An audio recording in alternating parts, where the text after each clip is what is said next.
So welcome to Vivekananda Yoga University, YU, the first yoga university outside India doing graduate education and research.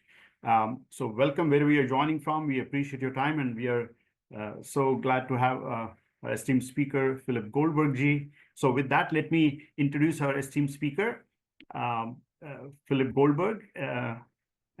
So Philip Goldberg has been studying India's spiritual traditions for more than 50 years as a practitioner, a teacher, and an author. He's regarded as a leading expert on the historic transmission of India's spiritual and philosophical heritage to the West. He was trained as a transcendental meditation teacher in 1970 and later became a public speaker, spiritual counselor, interfaith minister, and a prolific author. He has authored or co-authored more than 25 books. His work includes his award-winning American Veda and the definitive history, the life of and spiritual practice for crazy times, powerful tools to cultivate clarity, calm, and courage. Philip hosts a Spirit Matters podcast where he interviews leading spiritual figures, leads American Veda tours to India, and posts frequently on his Substack, Practical Spirituality with Philip Goldberg. Again, there's a lot to share about him, but let me say what he's going to say today. Today's topic is an exciting topic here titled A Nation of Yogis, How Yoga and Vedanta has Transformed American Spirituality. And in this, he will be sharing about this. Millions of Americans who have taken yoga classes, who take yoga classes, constitute just one tributary of a mighty river that has been building for more than 200 years, ever since seminal thinkers like Emerson and Thoreau first read the Bhagavad Gita. The effect has been dramatically has transformed the spiritual landscape. And in this presentation, Philip Goldberg, author of the award-winning book American Veda, will illuminate the diverse and subtle ways this historic development took shape. So with that introduction, again, honored to have you, Philip ji, and floor is yours. Namaste, dhanyawad. Thank you, Prashant. I appreciate it, and I'm honored to be with all of you at VIU. I have great respect for what you're doing and your contribution to the phenomenon I'm going to be speaking about today. Let me let me begin by just saying, as you can guess from the title of my talk, I believe that the transmission of the core teachings, the central kernels of truth from India's long spiritual heritage to the West, and in particular to America, is one of the most important historical developments, and certainly one of the most important developments in the history of American religion and spirituality. When I say transform the spiritual landscape, that can sound dramatic, but I really think it's true. And when I researched and wrote American Veda, which is now 14 or 15 years old,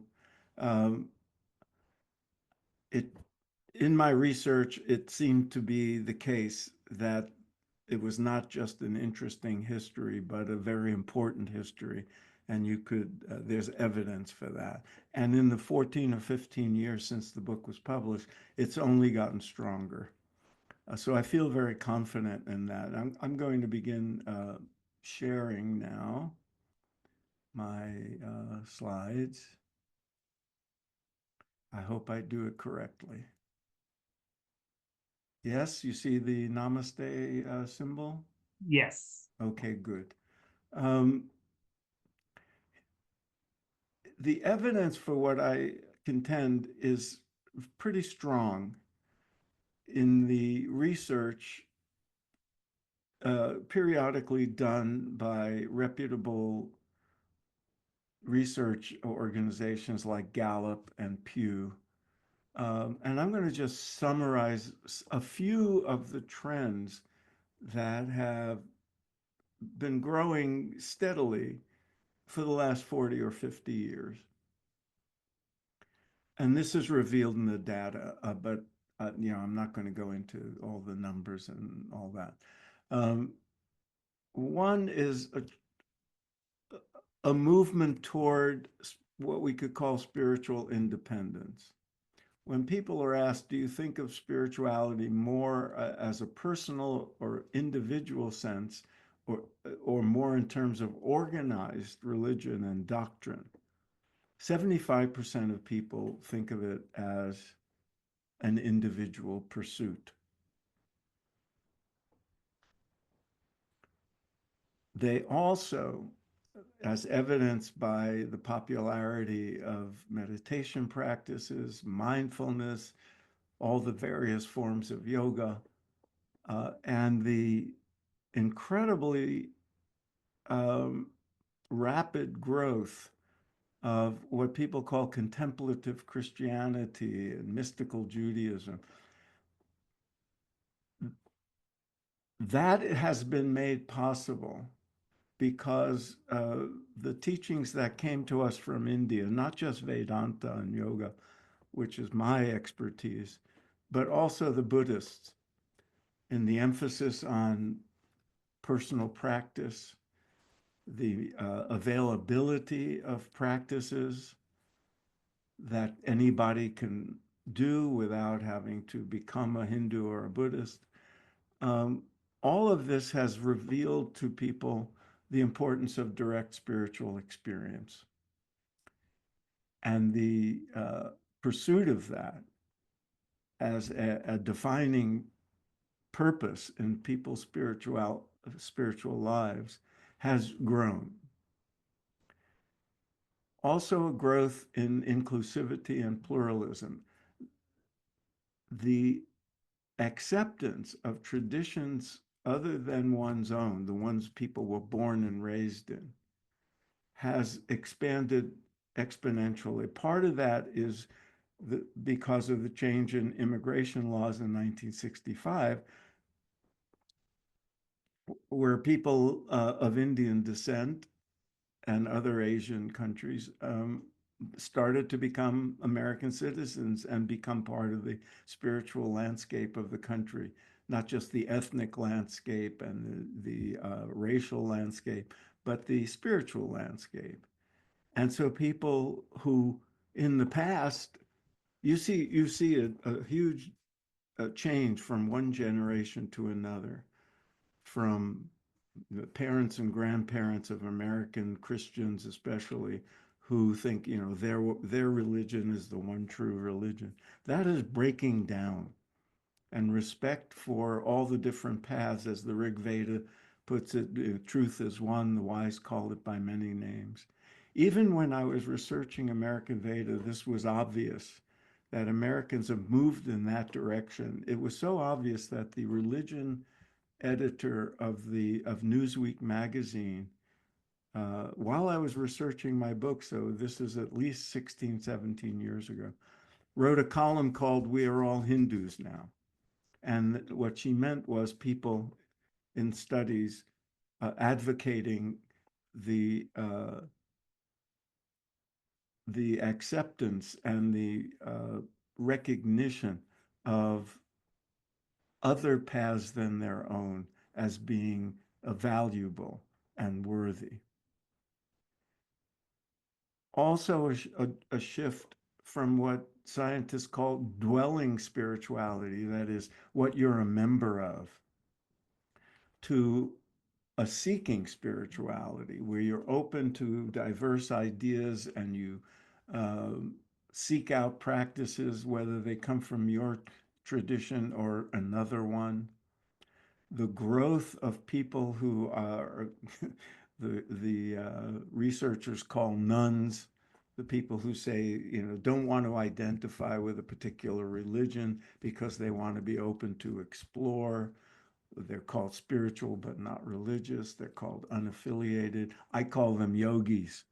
because that's what they are. They're seeking direct experience, they're seeking personal spiritual growth, and an individualized pathway that suits their own inclinations and personalities and needs. And along with that, the old way people in the West would think of the word God as a being, in the image of the old man, that's broken down completely. And it's much more what in India people would say is Brahman, the ultimate reality that is transcendent and also immanent, and that we are and everything is. And the sacred is not seen anymore as just outside of ourselves, in some almighty figure, but within us, divinity within us. All of that, as you easily recognize, if you just change the language, could be a description of Vedanta and yoga philosophy. So that's the evidence. So let's now talk about how this all happened. My job is to give you a sense of the history that all of you who are involved in Vayu are part of. One of the things that has been most satisfying to me since American Veda was published was when I'm invited to speak to yoga teachers and to representatives of different lineages, but especially people being trained to be yoga teachers, to show them that this is not something new, that a lot of people think their lineage began with whichever teacher started the organization they're being trained in. But we're all part, any of us who stand up for yoga and advocate yoga in its fullness, as opposed to just asana training, um, we're part of what I call the Maha Lineage that goes back to the ancient rishis and all the great luminaries of India, but also includes Westerners who were part of this great transmission. That's what I'm going to focus on now. But before I do, in a sense, I'm going to, as Prashant said, it really goes back to important thinkers like Emerson and Thoreau, over a little over 200 years ago. But it started really hundreds and hundreds of years ago. There's good evidence that some of the ancient Greek philosophers like Pythagoras and Parmenides and Plato may have gone to India or have spent time with people from India who found their way to the Middle East or Greeks. Some of the early Hebrews and Greeks and Romans who traded in the Middle East went to India. Alexander the Great went to India. There's records of him meeting yogis and being rather astonished by the sadhus he came across. And, then the trading years of Marco Polo and all that, where people went to exploit and bring back spices and all that. They also brought back ideas. And then, of course, in the centuries of colonization and subjugation, uh, with all the tragedy, there was also a spread of ideas, and some of the British officials assigned scholars to study the religious traditions of India so they could convert them more easily and rule them more easily. But in all that horror, there was some people who said, wow, there's wonder and brilliance in some of these ancient Indian teachings. Why don't we learn from it?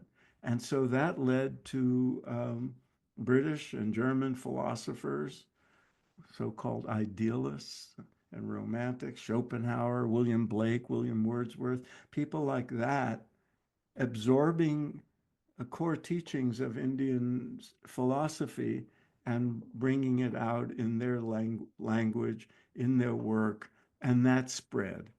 And part of that spread was to America, and early translations of the Gita and other texts, uh, stories of Buddhism, uh,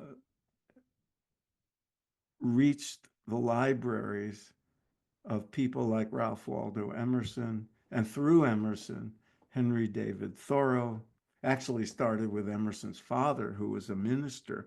There was a lot of contact between American Unitarians from New England and people involved with the so-called Hindu Renaissance in Calcutta at that time. And they started, a lot of literature and journals were transported along with goods and merchandise on ships into Boston Harbor. And so but it was with Emerson that the story really begins, because he was so drawn to the teachings he found, the ideas he found in those books, that it had a tremendous influence on him. And he passed that interest along to Thoreau. In Thoreau's famous book, Walden, he mentions the Gita and the beauty and wonder of it. That's when I was a student in college and we had to read Walden. I said, "Oh, what is this book that, what is this Bhagavad Gita?" And so I went to get a copy and I couldn't find one. This was in New York City and the main bookstores didn't have any. And so I had to shop around, and I finally found one. It was the translation by Swami Prabhavananda and Christopher Isherwood, and it started to change my life. And of course, now people still read Emerson in the assigned readings in high school and college. People still read Thoreau there, and they absorb teachings of Vedanta and yoga philosophy, even if they don't realize it. And this is a big part of the story. The transmission through Americans who absorb these teachings, put them into writing or into forms of art that are their own expertise, their own language, their own skill set, and they transmit them to readers, viewers, students, fellow scientists, and so forth. And sometimes it's explicit. And if you look at Emerson and Thoreau, you'll see explicit references to how much they've learned from the Eastern texts. And sometimes it just is part of their own thinking because they have absorbed it along with other influences. Emerson has a famous essay called The Laws of Compensation or something like that.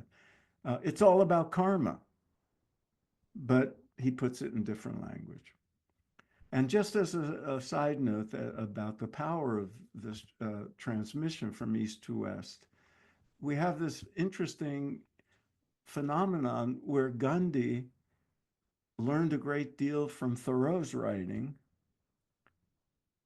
and then Martin Luther King and other early civil rights people learned from Gandhi. So you have this back and forth transmission of useful ideas from America to India and back and forth. That's been going on for quite some time. Then to take the history further, in the later part of the 19th century, after Emerson and Thoreau were either gone or had reached their peak, a phenomenon called the New Thought movement came about. This includes Madame Blavatsky, who started Theosophy, the Theosophical Society, which, as many of you know, also had an important presence in India, in what's now Chennai. They're still there, but they were a big part of the Indian independence movement. But she took ideas from India, put it into this form of Western metaphysics called theosophy. Mary Baker Eddy did the same, and that became Christian Science. And this is the Fillmores, who started the Unity churches, which still exist. And if you go to Unity Church, it looks on a Sunday morning, or to, this is Ernest Holmes, who started Science of Mind. They're now called Centers for Spiritual Living. If you go to them, they have the format of a Christian church, but what you're hearing is more Vedanta than Christian dogma. It's very obvious, the influence on them. And they have a big following. After that new thought, what we start to find is the advent of teachers from India coming here for the first time. At first, it was the books. It was in books that Emerson and Thoreau absorbed these teachings. It was in books that the New Thought teachers, leaders, absorbed these teachings. But then came in 1893 the beginning of spiritual luminaries, emissaries from India who came here in the flesh. And this is terribly important. In fact, Charles and Myrtle Fillmore started Unity Church, were present at Vivekananda's 1893 talks at the Parliament of World Religions that everybody has heard about, and where Vivekananda stole the show. He was in American Veda.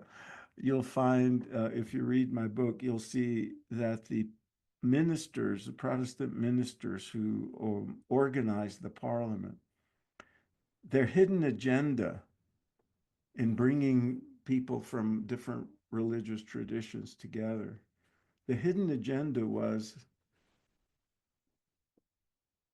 that when people see these other religions represented, it'll become obvious that their religion, the Protestant, is the most advanced. But they didn't count on Vivekananda stealing the spotlight and becoming famous and having people write all these articles about him and invite him to speak everywhere after the Parliament. So this was a huge phenomenon. And Vivekananda, I always, if you know American history, I call him the Jackie Robinson of the story, because he was the first.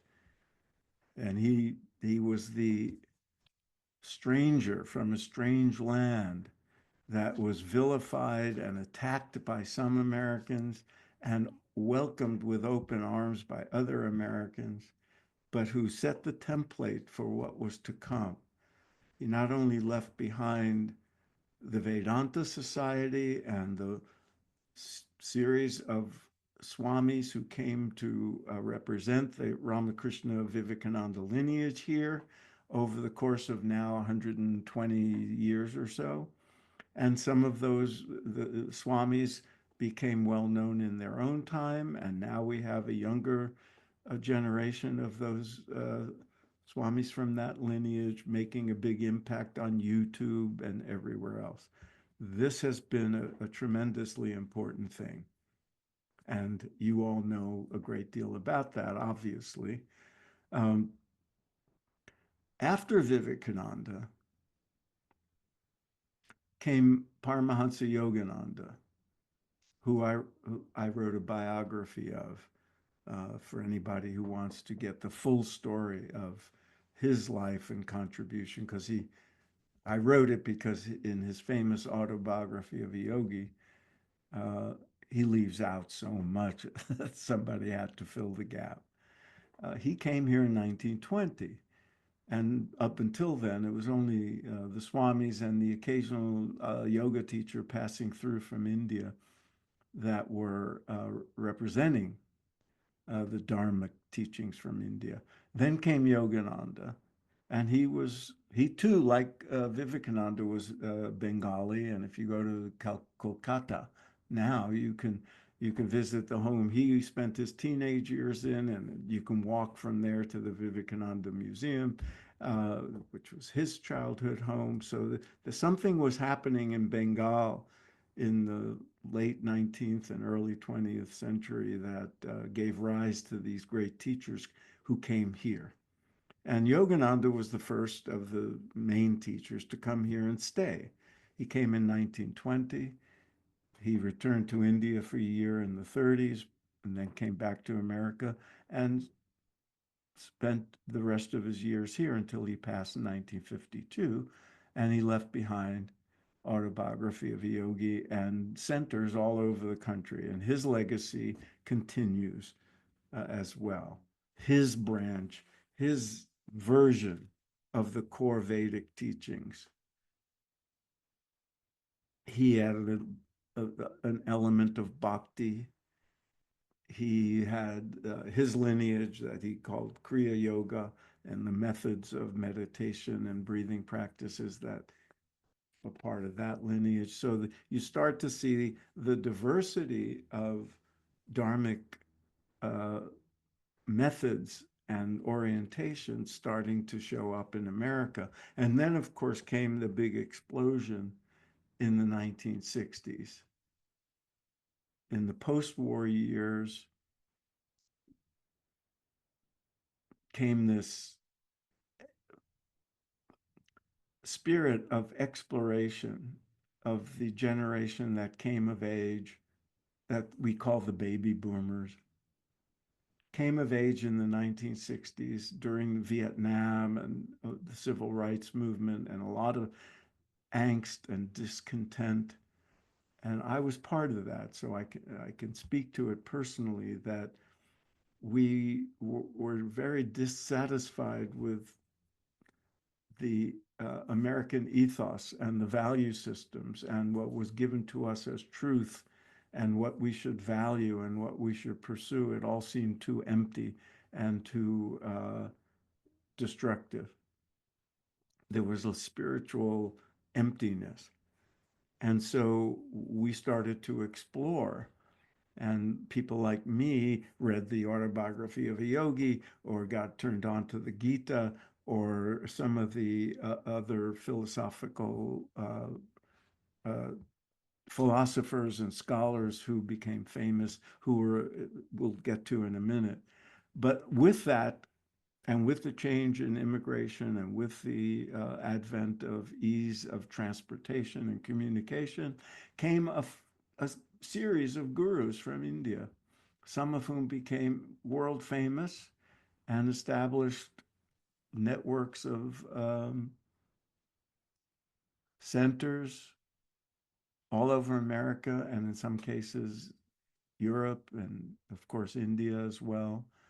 Um, and some of them just had small followings, but important followings. And they all left behind institutions, buildings, organizations, and trained teachers. I was trained by Maharishi Mahesh Yogi in 1970 after he became world famous.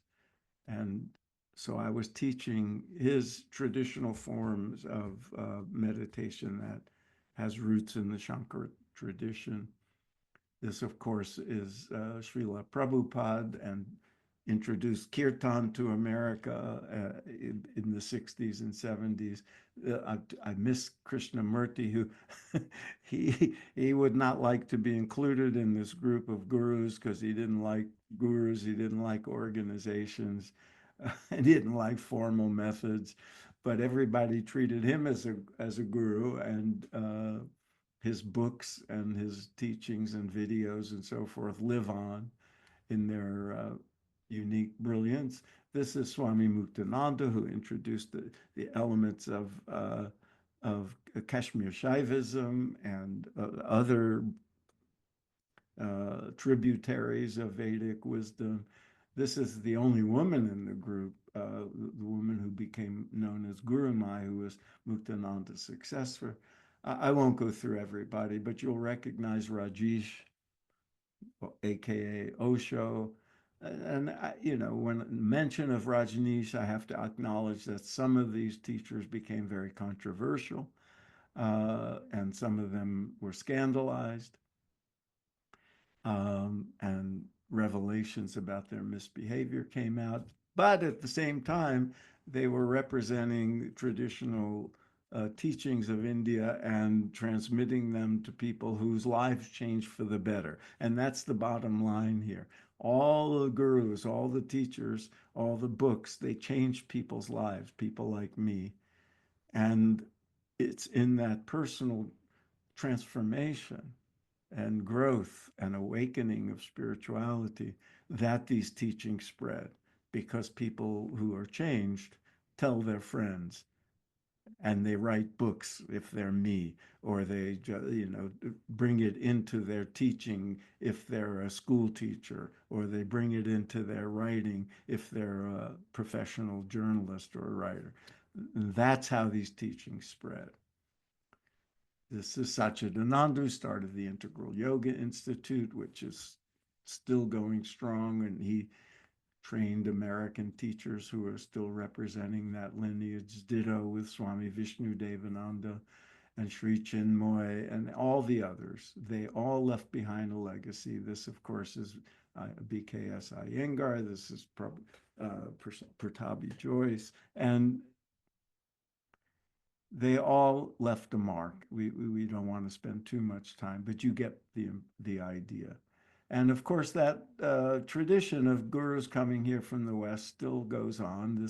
These are some of the leading living teachers, the women we call Amma, Sadhguru, Sri Sri Ravi Shankar, reading my book when it first came out. He's actually looking at a picture of him and me in the picture section.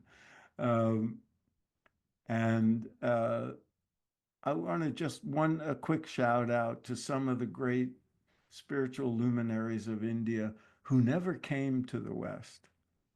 In some cases, never left India. In most cases, never left India, but who had a big impact on the West through the Westerners, mostly Brits and Americans, who spent time with them and wrote about them and brought their ideas and teachings to America. So Ramana Maharshi, who's better known now than he was in his own time. He passed in 1950, but people have that picture of him on their altars and on their bookshelves now. Sri Aurobindo, who also died in 1950, he never came to the West, but a lot of Westerners spent time with him. And some of the people who were influenced by him started institutes of learning in America. One of them, the California Institute of Integral Studies, is still around, training people and training future psychotherapists and scholars and so forth. And Chinmayananda, whose people have started temples and educational programs in America. Anandamoy Ma, who's beloved by so many Americans who happened to come to India in the 60s and 70s and spent time with her and brought her influence back to America. This is Neem Karoli Baba, who was an unknown guru, saint living in northern India in the foothills.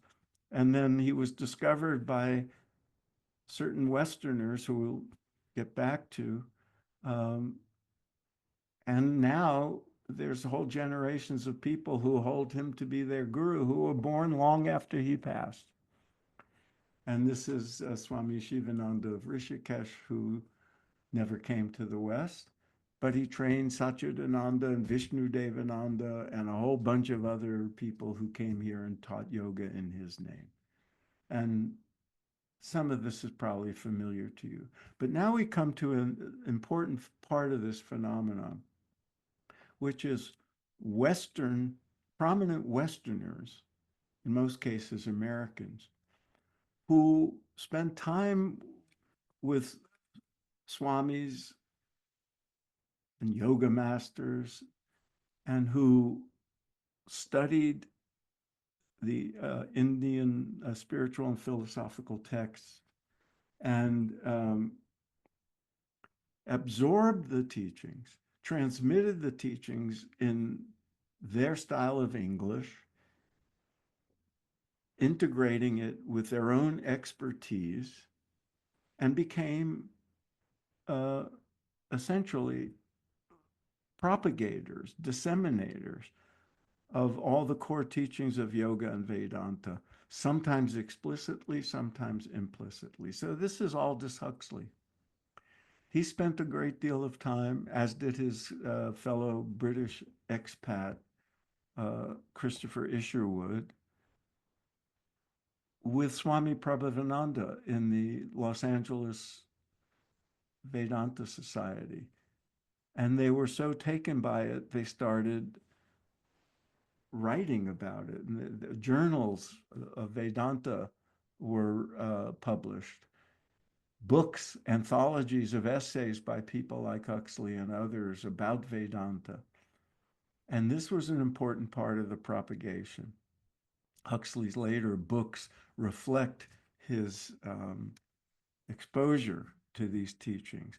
And Isherwood, who was a famous novelist, collaborated with Prabhavananda on a translation of the Gita and other works. He wrote a book about Ramakrishna, for example.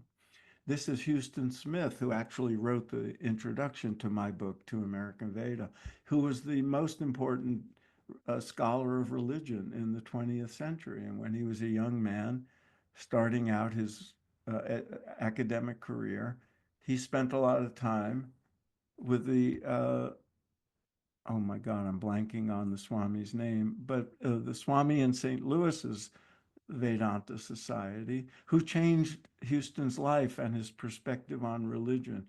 And all that you find in his famous books, which reached, tens of thousands, if not hundreds of thousands of students and readers over the years.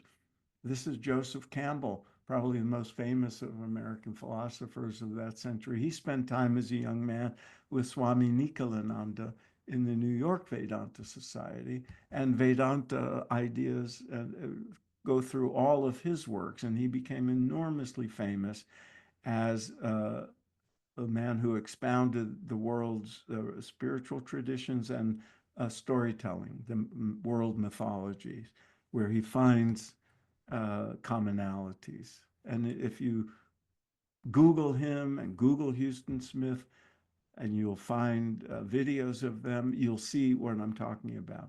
This is Alan Watts, who was an Episcopal minister who got exposed to Eastern ideas and gave up his ministry and became the leading propagator and popularizer of all the teachings from the East: Zen Buddhism, Vedanta, Taoism, and his videos are all over YouTube now. All these people had a big influence on people like me, and that continues with younger generations. This is Ken Wilber, who's the only one still alive, a person of my generation, who also was influenced by all the Eastern teachings, especially Zen and Vedanta and Sri Aurobindo. And he's had an enormous influence on the field of transpersonal psychology and what he calls integral philosophy. Let me go on then. You have to excuse me. I could talk about any one of these people for an hour. So now we come to the sciences, and one of the interesting phenomena is that it wasn't just philosophers who were drawn to these teachings, it was psychologists who specialize in the study of the human mind and the psyche and emotional well-being. They too were drawn to these ideas, and often in a more practical way, in an applied way, applying the methodologies of of yoga, the mind and body and spiritual practices, where you can find evidence of the teachings being valid, but also evidence of how it can change people's lives, as the rishis all promised. So this is William James, who actually knew Vivekananda and spent time with him.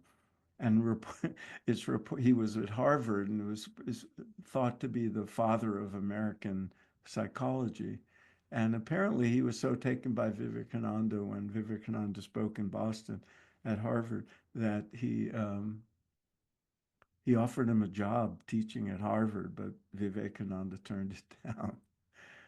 And you see the influence in some of his writings, especially his famous book, Varieties of Religious Experience. This is Carl Jung, famous Swiss uh, psychologist and colleague of Freud, who had a more expansive view of the psyche than Freud did and was deeply influenced by India and Indian teachings and wrote about yoga and so forth. This is Abraham Maslow, the so-called father of humanistic psychology and transpersonal psychology, who was the leading proponent in the 1960s of psychology, not just studying mental health problems and pathology, but of studying what he called self-actualization, the higher reaches of what human beings could be. And he discovered in the yogic teachings levels of aspiration of higher consciousness that had not been paid attention to earlier. And that led to new branches of psychology, humanistic and transpersonal, which are still making inroads, combining spiritual practice with the insights of psychology. This is the Harvard psychologist whose name was Richard Alpert, who became notorious as one of the exponents of LSD and psychedelic drugs as a researcher, and then as a kind of outlaw, and was expelled from Harvard with Timothy Leary. But he went to India to find out more about consciousness and found his way to Neem Karoli Baba, who I mentioned earlier, and who became Richard Alpert's guru and gave him the name Ram Dass. And as Ram Dass, he came back to be a leading spiritual teacher until his passing only a few years ago. This is Stan Grof, who's one of the early researchers of consciousness, who spent time with Muktananda and others who brought in Eastern teachings. This is Charlie Tart, who I knew well and who passed only recently. It was a leading researcher in what we call, well, transpersonal psychology, but in his case, psychic powers and altered states of consciousness. All these people who had a big impact on younger Westerners were deeply influenced by the West. This is Richard Alpert after he became Ram Dass, leading satsangs with young seekers, who many of whom went on to become important spiritual teachers themselves. And it affected medicine. When people got wind of the fact that people who took up spiritual practices from the yoga tradition were changing, they said, why? What's going on here? Is it affecting their health? Can we measure any of this? And these were people who took up the challenge. This is a guy named Robert Keith Wallace, who was a young a graduate student at UCLA, was studying physiology. He became a disciple of transcendental meditation and Maharishi Mahesh Yogi, and he decided to study what happens physically when people meditate. And that was his doctoral dissertation, but it became widely read in science magazines. And this is Herbert Benson, who read Keith's study and did major work studying meditation at Harvard Medical School. And I was a subject in his first study, meditating in a cubicle with a blood pressure cuff and an EEG device attached to my head. This, of course, is Deepak Chopra, who was an endocrinologist in Boston when he discovered meditation and became Deepak.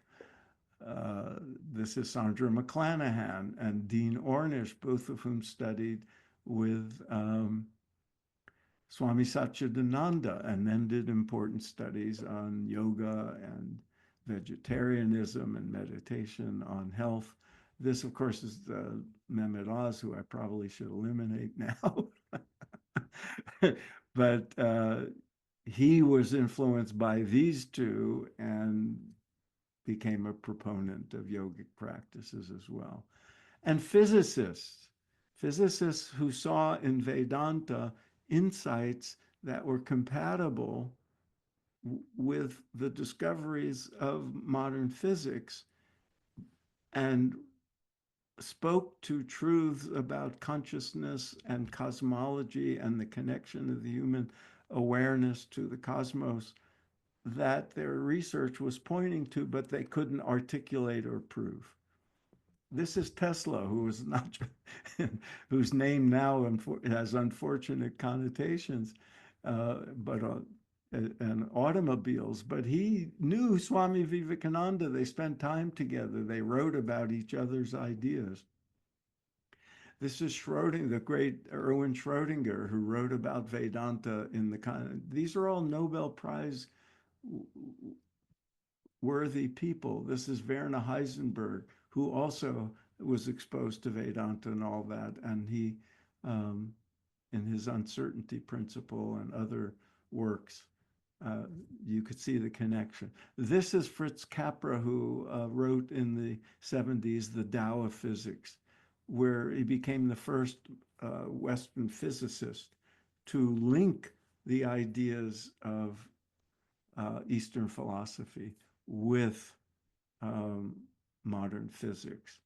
And because of him, if you go to CERN in Switzerland, this great scientific enterprise where there's a nuclear collider and all that, there's a Shiva Nataraj in the patio representing this union of East and West. And this, of course, is Oppenheimer, the movie about whom won the Academy Award a couple of years ago. And he famously quoted the Gita when the atomic bomb was first tested. And also important to recognize is that Western spiritual teachers, in this case Christians, but also Jews, who were exposed to Yoga and Vedanta and brought it into their own traditions, incorporated some of the ideas, saw their own traditions in a new light because of their exposure to the teachings of India. And that has led to a renaissance in mystical Christian practice, in Christian meditative practices. I won't go into detail on all these people, but it's an important phenomenon and has transformed the lives of hundreds of thousands, if not millions, of Christians and Jews. And I want to also talk about the arts, which, I've taught a whole course at Hindu University of America on just the arts. And we'll have to go quickly because we don't have that much time. But if you look at the poetry of Walt Whitman, T.S. Eliot, Allen Ginsberg, Yeats, you see the incorporation of ideas from India and concepts from India. T.S. Eliot, in some of his famous works, quotes Krishna in the Gita. W.B. Yeats not only did similar things, but he collaborated with a Swami who was in London on translations of some of the Upanishads and other works. Novelists. This is Hermann Hesse, who wrote whose book Siddhartha, which is a novel about a seeker at the time of Buddha in India, and Journey to the East and Magister Ludi. He had a family connections to India and spent time there, and you see that in his works. And all of us back in the 60s and 70s were reading Hesse. And this is Somerset Maugham, who had gone to India and met Ramana Maharshi in the 1940s and modeled a guru figure in his famous novel, The Razor's Edge, which is a line from one of the Upanishads, about an American seeker who gives up a life of privilege, goes to India, meets a guru, and is transformed. And, you know, this had a big influence on people like me. It was made into a movie. It was a bestseller. All this stuff through the medium of fiction. This is J.D. Salinger, who studied with Swami Nityananda in New York, and he's most famous for The Catcher in the Rye. But if you look at his other works, he is in books that were enormous bestsellers and magazine short stories depicting American seekers who were essentially householder yogis trying to live a spiritual life in the modern world. And they became sort of role models for people who were young seekers like them. And movies. We must not forget the influence of movies. My first exposure to India was when I was in college and saw the Apu trilogy, just because I heard they were good movies.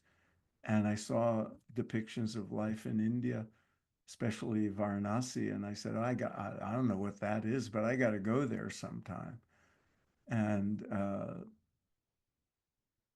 all these other movies, I won't go into the names, but of course Gandhi, and the movies of Merchant and Ivory, like Shakespeare Walla, Passage to India.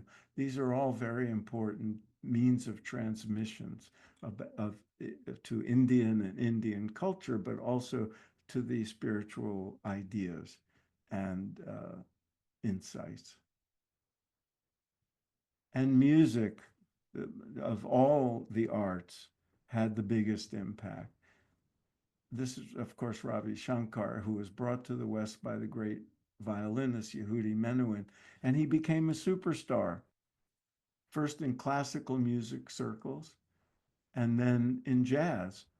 People in the jazz world heard Ravi Shankar's music, and Indian influences entered into their musical forms, but they became yogis. They became practitioners. This is John Coltrane, who absorbed Indian spiritual teachings and expressed them musically. There's music compositions of his called Om, called Meditation, and all that. And he had a spiritual following before he passed, and even after his death. And his wife, his widow, became a Swamini herself. She studied with Sai Baba and Satchidananda and had her own ashram, which was very musical centered outside of LA. Paul Horn became one of the early transcendental meditation teachers. He was a world famous jazz flautist. Charles Lloyd, who's still active out there, deeply influenced by Yoga and Vedanta and still is. And you could see it in his music and in his public talks. Philip Glass, great avant-garde composer. Sonny Rollins. If you Google Sonny Rollins and yoga, you'll see him talking about his time in India and how important it was to him in his personal life and his music.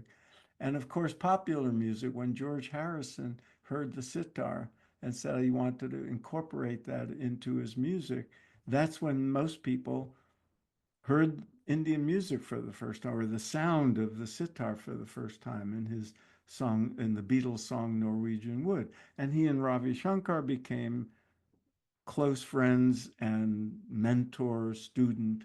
And that was life transforming because as a result of that, the Beatles learned to meditate and went to India to spend time with Maharishi Mahesh Yogi. It became cover stories all over the world, and these teachings were propagated because of the celebrity factor of the Beatles, who were the most famous celebrities at the time. And that opened the door to the Hatha Yoga teachers who had already been on the scene. And then, but after the Beatles, everything about India, everything about yoga became more well-known and more popular.